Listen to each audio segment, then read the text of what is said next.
Okay, so let's take a minute and talk about the group work, the coaching circles that we suggest you to form. From all the elements of the U.Lab, the coaching circles are probably the single most important element that helps you to move from concept to practice, from idea to action. And the backbone of the coaching circles is a process called case clinic that we are going to introduce you to in this video. So case clinics allow a group to move through an entire U process in just over an hour. In a case clinic, one person is the case giver and the other 4 people in the group are helpers or consultants. And you use the principles of Theory U to move through this process which we're going to describe. Case clinic allows participants to reframe issues and to generate new ways of responding to them. So if you've joined a coaching circle, each week you'll work through this process with your group and help the case giver come up with more creative and effective ways of dealing with their leadership challenge. In each case clinic, there are 3 roles.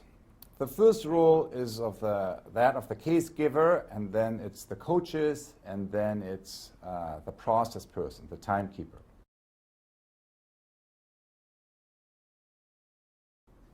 Let's start with the case giver.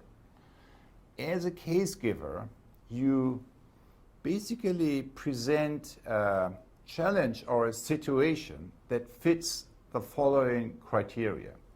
It's current, concrete, important, you happen to be a key player, it can be presented within 15 minutes to groups of peers, and it could make a big difference for you and for your environment moving forward.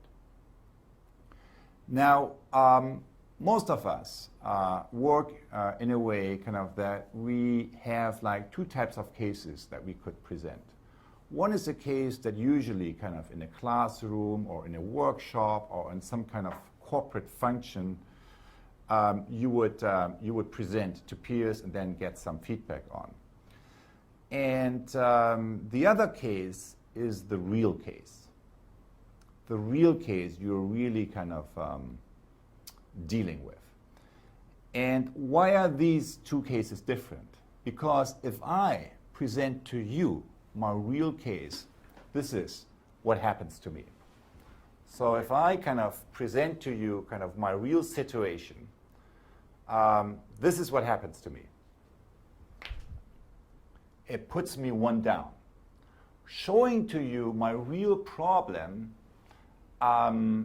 requires me to talk about a part of my professional and personal situation where I don't know, where maybe I have not paid sufficiently attention to, and maybe I have already tried stuff that wasn't quite working. So talking about my real issue requires me to show some vulnerability to a group of people that I don't know. And that requires courage. So what we suggest to you is, because each of you in this lab will only have 1 chance, 1 case to present, what we suggest to you is move to case number 2 right away. Because the biggest leverage point that you have to get a real benefit out of the case clinic is to move to case 2, to talk about the real challenge, the real opportunity, your real learning edge that you are dealing with. That's the first role, the case giver. As a coach, basically everyone else in the group is acting as a coach. Your main role is to listen deeply with your mind and heart wide open.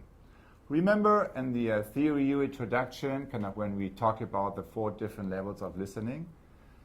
The case clinic, is a practice field for you to practice your deeper skills of listening, to practice your empathic and your generative listening on level 3 and 4. So that's really what you try to do. In other words, it's total absence of judgment and total absence of any kind of cynicism. And that's really the main role you have.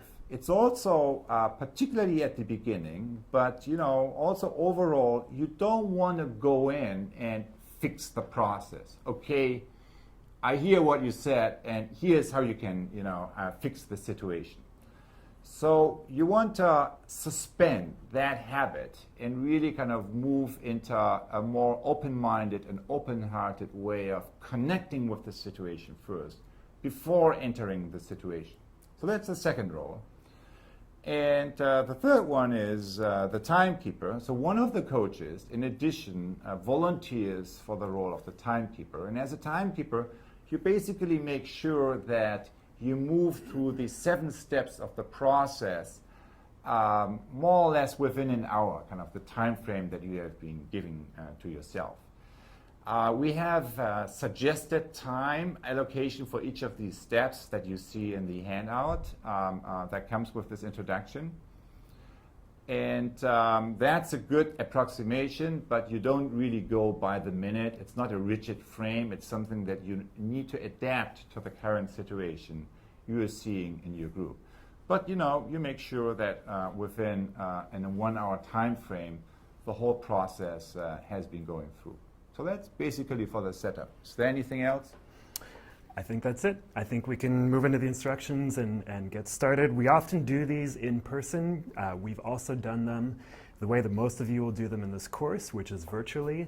And it just takes practice, as Otto mentioned. So next week we'll come back and we'll check in about how the process goes. But for now, why don't we go into the instructions?